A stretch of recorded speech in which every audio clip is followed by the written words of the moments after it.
Okay, I think we are ready to go. All right, sounds good. We will call the Lake County Zoning Board of Appeals review meeting of October 20th, 2020 to order at 9:23 a.m. Pursuant to Section 7E of the Illinois Open Meetings Act, the October 16th, 2020 gubernatorial disaster proclamation and the written determination of the Zoning Board of Appeals chair. Public meeting can be held by audio or video conference without a physical quorum. Due to public health concerns, this meeting is being conducted via audio video conference. The meeting is being recorded and live streamed at lakecountyil.gov/watch ZBA to allow members of the public the ability to watch the meeting. In-person attendance has also been made available to the public in the first floor conference room at the Lake County Permit Facility, 500 West Winchester Road in Libertyville, and is limited to the number of persons practicable in keeping with social distancing requirements. As a reminder to the board, if you're able to share your video, please ensure your camera is on when you're speaking and when voting, and you are unmuted. If you wish to speak, please raise your virtual hand. If you're calling in by phone, press *9 to raise your hand. After your name has been called to speak, allow for a short delay and you will be unmuted.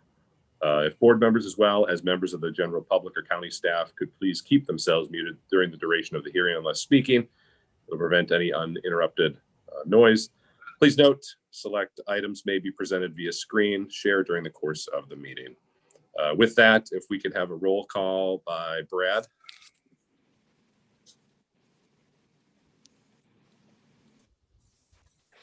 Member Hockney? Present. Member Peterson? Here. Member Raymond? Here. Member Reindl? Present. And Chairman Kaplan? Here. It's 5 present.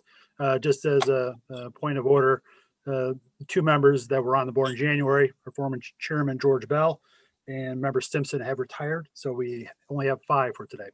Okay, sounds good. Any other items to be added to the agenda? Seeing none, no deferred matters. We will dispense with the pledge since we do not have a flag present.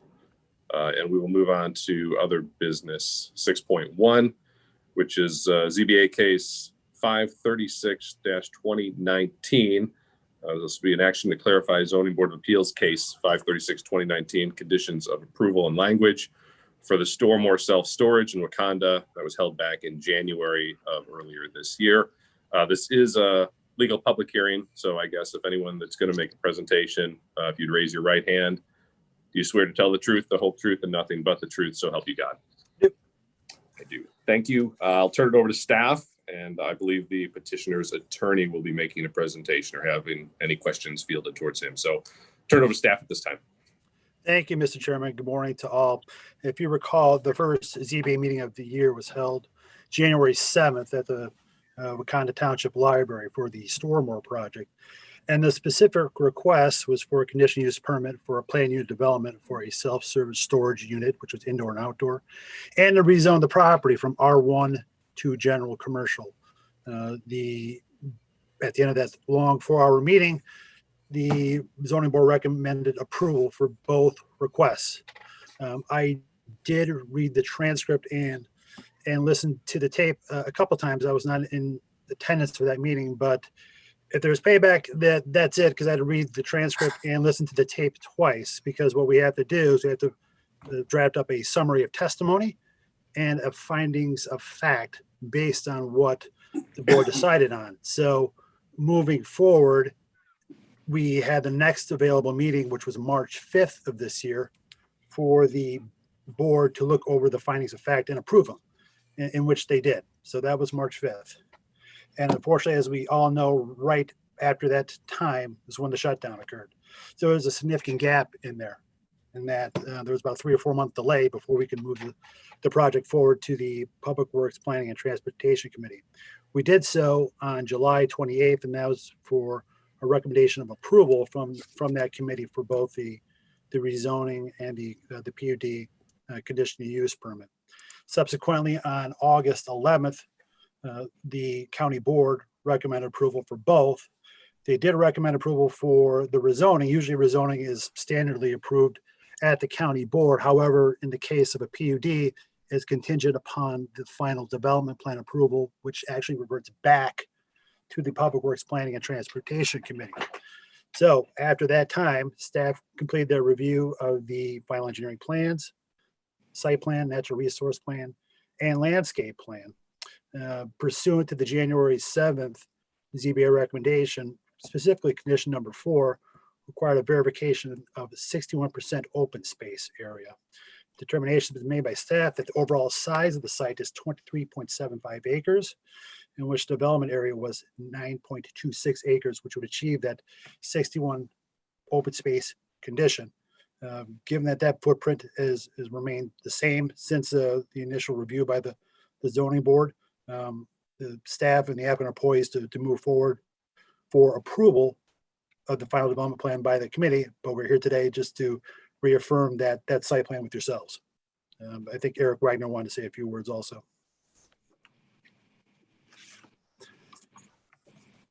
Eric, did you want to say a few words? You're on mute. Okay. Good morning, members of the ZBA. So one of the items that in doing our final review became clear to us that we had to circle back to the ZBA is essentially sort of the ratio between the developed area on the property as reflected in the original preliminary development plan and preliminary natural resource plan, and the undeveloped area, the area that per condition number 4 would be set aside in permanent open space. When we originally met in the public hearing to discuss the project, the preliminary development plan and natural resource plan formed the basis for the condition number 4 that the ZBA ultimately incorporated into their recommendation to the full board, that 61% of the open space, or sorry, 61% of the site be permanently preserved in open space. And that 61% was calculated on the basis of the balance between the undeveloped and developed area on the preliminary development plan and the preliminary natural resources plan. But when we did our final site capacity review and site plan review for the final development plan, it became clear to us that the original preliminary development plan and natural resource plan areas for both the undeveloped and the developed area were not precisely at the ratio we thought them to be. And so based on the actual dimensions that were incorporated into the original recommendation of the ZBA, the original dimensions of the developed area and the undeveloped area, the actual percentage of open space for the site is a little bit less than 61%. So it's closer to 60% than 61%.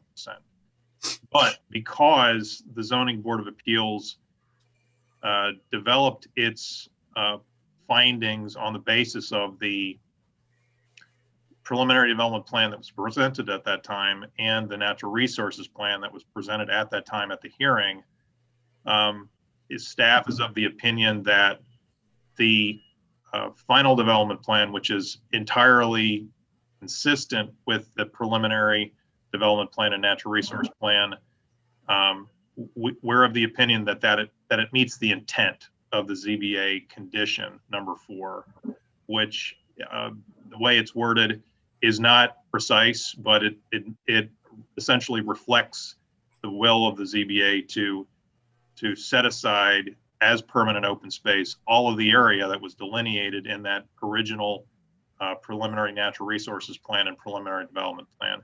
And so what we wanted to do to tie up this loose end is to come back to the ZBA and to get the ZBA's feedback and concurrence that in fact that was the intent of the ZBA.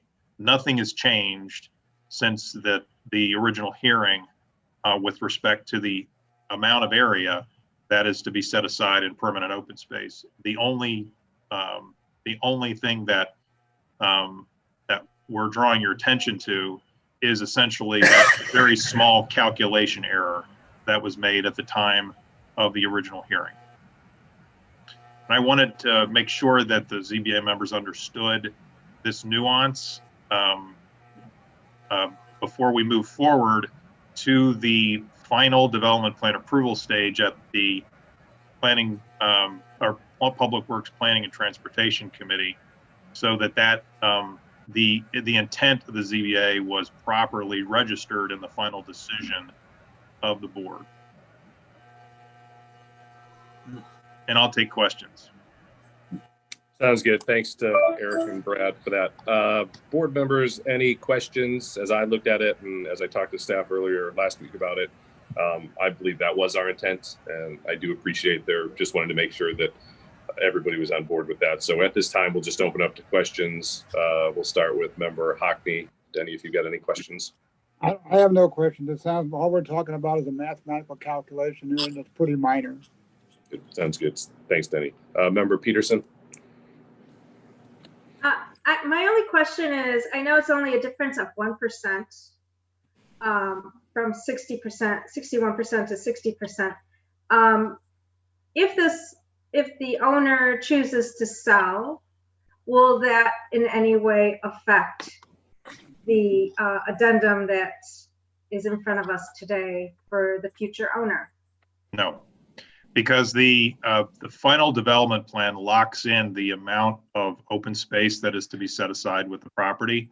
It ties it to the natural resources plan that provides for the exact area that is to be set aside in permanent open space. So that visual representation of the open space is the sort of the operative instrument that would affect any future use of the property as a whole, be it by the current owner or any future owners of the property. And the instrument itself, the covenant, is binding per its language on successors and assigns of the current owner. And so it is to be set aside in permanent open space in perpetuity, regardless of property ownership.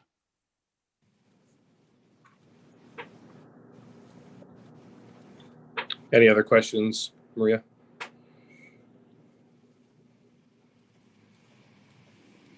Thank you, Mr. Wagner, and no more questions. Sounds good. Thank you. Member Raymond. No questions.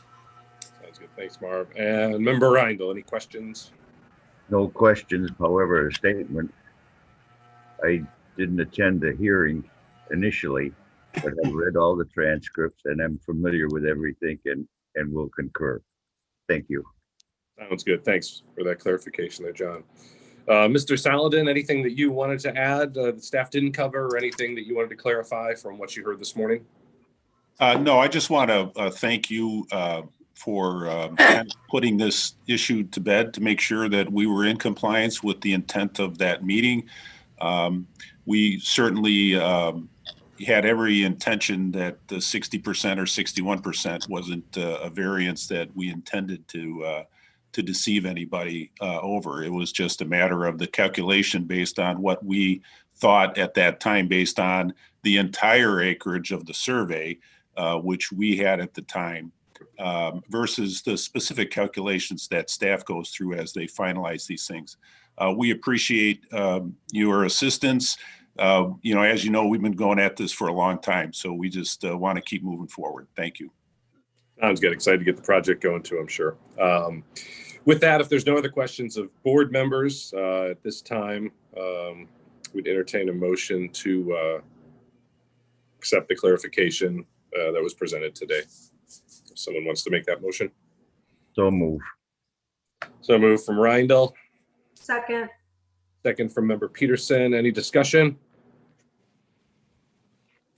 Brad, if you do a roll call, please. Sure. Member Reindl. Aye. Member Peterson. Aye. Member Hockney. Aye. Member Raymond. Aye. And Chairman Kappan. Aye. Recommendation is verified 5-0.